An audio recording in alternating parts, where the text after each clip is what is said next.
This is a stimulus check update and daily news report. Got a lot of important updates to share with you. Despite Joe Manchin saying that the Build Back Better is dead, Nancy Pelosi says that she is not giving up. Kirsten Sinema getting a lot of heat from Democrats, especially after she's received over $1.5 million in donations, and it wasn't just from Democrats last year. When it comes to stimulus checks, 139,000 automatic stimulus checks worth up to $1,200 going out now. See if you're eligible.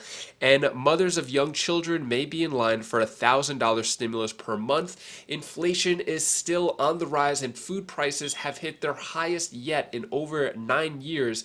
And politicians are still having some issues when it comes to a government shutdown, and they change their strategy. Hope you're having a fantastic Friday. If you appreciate the fact-based, fast-paced updates, hit the like button down below. So Congress plots another shutdown fallback. So lawmakers are talking about another short-term spending deal as their bipartisan talks on funding the government drag on. So originally, the government funding was supposed to be due October 1st, end of September. That's the fiscal year for the government. They said, all right, let's just do a short-term measure. We'll fund it for a couple months, which they did. Then they had to fund it again. So this will be the third time that they do another short-term spending deal.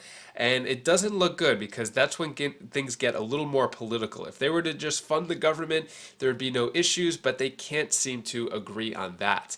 When it comes to stimulus, so California budget surplus is big enough to give every resident $1,100 stimulus check, state lawmakers say. So with California about to have, where they have a huge surplus again, looks like a $1,100 stimulus check may be in line for all Californians because California has so much money they don't even know what to do with it. Maybe they should lower their taxes so that they don't have so much money left over and it doesn't squeeze people's budgets. 139,000 automatic stimulus checks worth up to $1,200 going out now. See if you're eligible. So this is also related to the California second stimulus check. They went through all the zip codes, and now what they're doing is they're going for other eligible people who weren't in the zip codes, or maybe some people who fell through the cracks. So California issued nearly 139,000 stimulus checks via mail and direct deposit on January 28th. So yeah, there's a few more people who are still going to get the California stimulus checks. Mothers of young children may be in line for $1,000 stimulus per month. So this is a program that's already in place, but it's going to add more mothers to it. So New York City is introducing a program to provide targeted aid to new mothers. This is called the Bridge Project for moms in low-income neighborhoods. So they already did this to about 100 moms. So the program has already enlisted 100 moms who began receiving payments back in July. Now the project is now going to start recruiting for a second group of first-time mothers, this time 500 of them in low-income neighborhoods, and it's going to be either $500 or $1,000 per month for 3 years. Then we have this one, for stimulus check update, how to get another $1,400 payment. So this is just talking about the third stimulus check. If you missed that $1,400 or if you had any dependents or babies, then you could claim that $1,400. Or if you had a dependent and didn't get the $1,400, basically it's just a way to claim previous $1,400. There's no new $1,400 fourth stimulus check despite this misleading headline. Then also we have this one, here comes the money, COLA increase, Social Security 2022 exact date, automatic monthly 1,657 checks revealed after $4,194 boost sent out. What is all this talking about? Well, if you already received your Social Security check last month, which was the first month that you got that 5.9% increase, this isn't really any new information, just talking about the dates as it did last month. So it goes by birth date, 1st to the 10th, 10th to the, or 11th to the 20th, and then 20th on.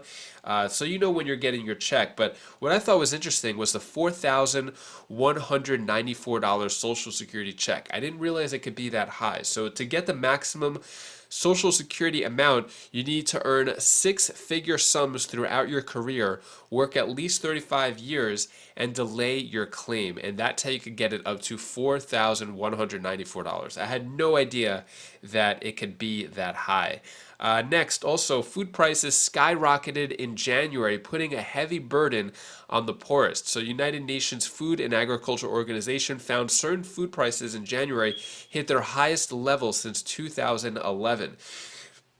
We're saying here is if found the prices of meat, dairy, and cereals went up from December, while the price of oils reached their highest level since 1990. Much of the burden of the inflation falls on residents of emerging and low-income countries, where food typically makes up a third to half of consumer spending. Let me know, in America, do you feel like food is half of your income, especially if you're on fixed income? A third, a quarter? What does food account for with your overall income that you're receiving on a monthly basis? Here is a video clip talking more about the food shortage, inflation, and supply crisis. This homeless shelter was supposed to open its doors last month. The problem is it still doesn't have front doors to open. We ordered this door about 4 months ago. But it's still not up. That's correct. Finally, the door gets here 4 months, and we don't have it up because we don't even have the hardware for it now. And I assume the door cost more than you expected too. Oh yes, the door actually went up about $3,000 to $4,000 more. $3,000 to $4,000 more? Yes. Justin Behrens is the director of Keystone Mission here in Wilkes-Barre, Pennsylvania, a nonprofit focused on helping the homeless. They've been trying to build this transformational living shelter for months. More than a temporary one-night stop, this project is a 15-year dream in the making. The room specifically that we're in right now is going to be a location where the homeless can come into, be able to watch TV, get downtime, and relax. The baseboard and the window trim. And then the doorknobs. And the doorknobs. But the nation's ongoing supply chain crisis putting that dream almost out of reach. Inflation last month up 7% from the year before, a 40-year high. But certain goods even worse. The price of lumber has been volatile, down in the last few weeks, but still more than double pre-pandemic levels. Any sort of building or construction becomes painful. We started this project about 8 months ago. We were hoping to get this done in 4 months, 5 months. It almost doubled my budget of what I was looking at in this project. 8 months is a long time to wait for a community in need. Keystone Mission says it's seen a 20% rise in demand for its services in the last year, thanks in part to rising prices. Jerry Costello used to be homeless and now volunteers for Keystone Mission. I'm struggling. I only collected disability. And it's hard for me to get to the stores. I don't got no car. And I see these people out here and they're struggling, these homeless are struggling really bad. This is going downstairs to the kitchen. Justin had hoped to have this place ready before the frigid winter months. Now the heat is on his team as the cold weather blasts the region. But the challenges are unprecedented, according to contractor George Durr. Have you ever run into the kinds of obstacles you're running into right now? Never. It's never been this bad. We're not talking just 1%. We're talking 10, 15%. Until these issues get resolved, those most in need will have to go without. How difficult is it to look around here? It hurts. I don't even have drywall up on the walls. I don't even have the floor done. I don't have, the door to the exit. I don't have the kitchen in here. The ones that don't have anything, they're suffering the most. And Dasha joins me now from Wilkes-Barre, Pennsylvania, inside that homeless shelter that we were just seeing, having so much trouble finishing construction. I know you've been talking to the organization Keystone Mission about how inflation is impacting donations. What can you tell us about that? Yeah, Kate, this room I'm in was supposed to be a place where people's lives were being transformed by now. Instead, you can see it's nowhere near finished. And look, Justin was telling me that normally a project like this, they would see donations rolling in. Local companies would be donating supplies, charities and individuals would be sending donations. But right now, companies can't even stock their own shelves, let alone donate. And individuals are getting squeezed, so they have left to give. And you're seeing this effect across the board, and it trickles down to impact those most vulnerable. And a lot of other places around the country are getting hit really hard, not just with food prices or supply crisis, but with many other issues as well. Something that wasn't talked about there was prescription drug prices and how high those are for a lot of people. Next, let's move on to the Build Back Better. So Nancy Pelosi says she's never giving up on Build Back Better, even after Manchin declared House package is dead. So Manchin had another torpedo to the plan the other day. Nancy Pelosi saying, "I'm never giving up on BBB," which is the Build Back Better, saying that it is really important, the child tax credit, and that there are plenty of things in there that I think we can find common ground on. So not giving up, although, I feel like there's a lot of hopeful optimism when it comes to the Democrats. And Joe Manchin, you can see in his face, he's just like, nope, not happening.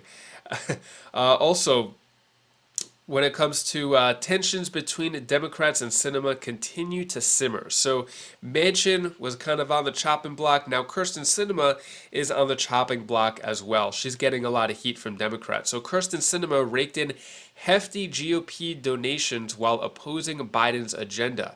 So analysis by Rolling Stone found that the Arizona senator brought in more than $1.5 million late last year, and some of that came from prominent Republican donors. So a lot of money going to Kirsten Sinema as well as Manchin, which I'll refresh your memory in a moment.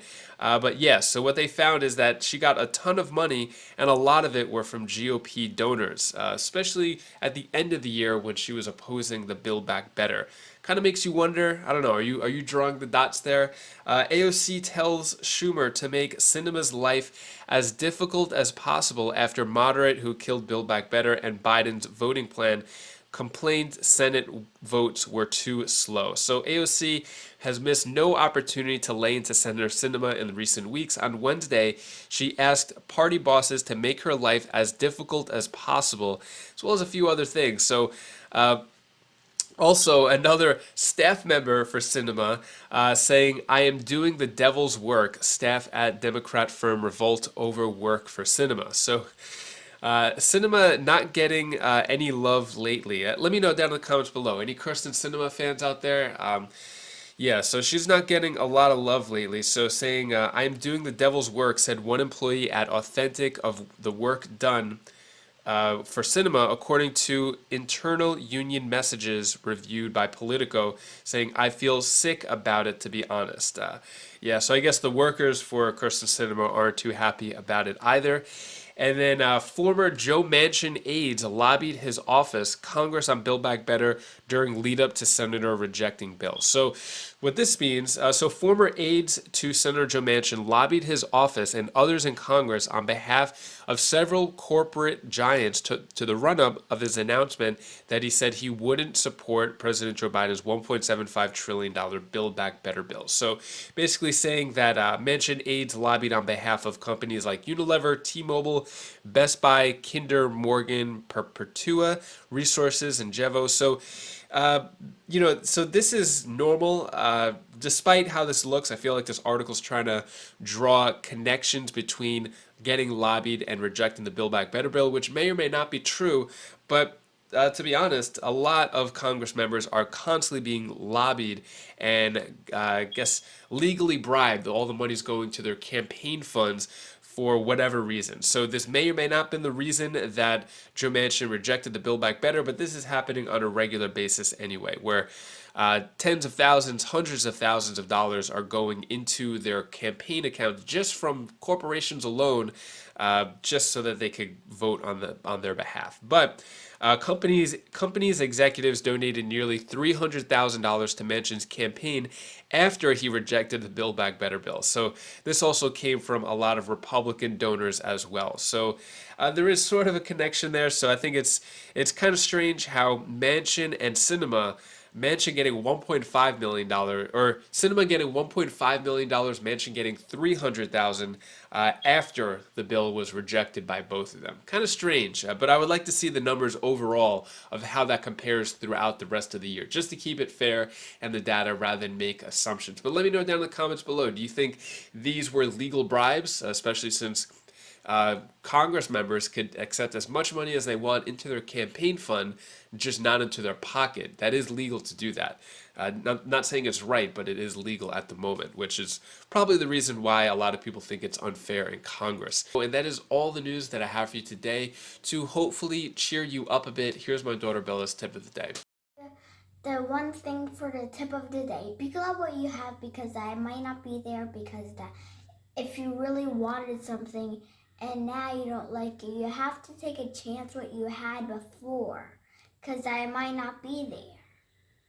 So that's the last tip of the day that I wanted to give. Bye, it's Bella.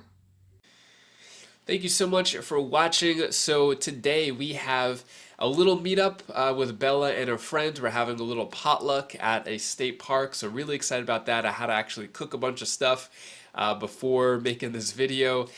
Made some lentils. Anyone like lentils out there? And yeah, so my wife is working a 24, so she won't be able to make it. But yeah, we're going to have a lot of fun today. Really excited about that. Hopefully you have a great rest of your Friday and a great weekend. And if you want to check out my latest videos, my other channels, you could click up here. And I'll see you in the next video. Take care. Be safe. Thank you for watching.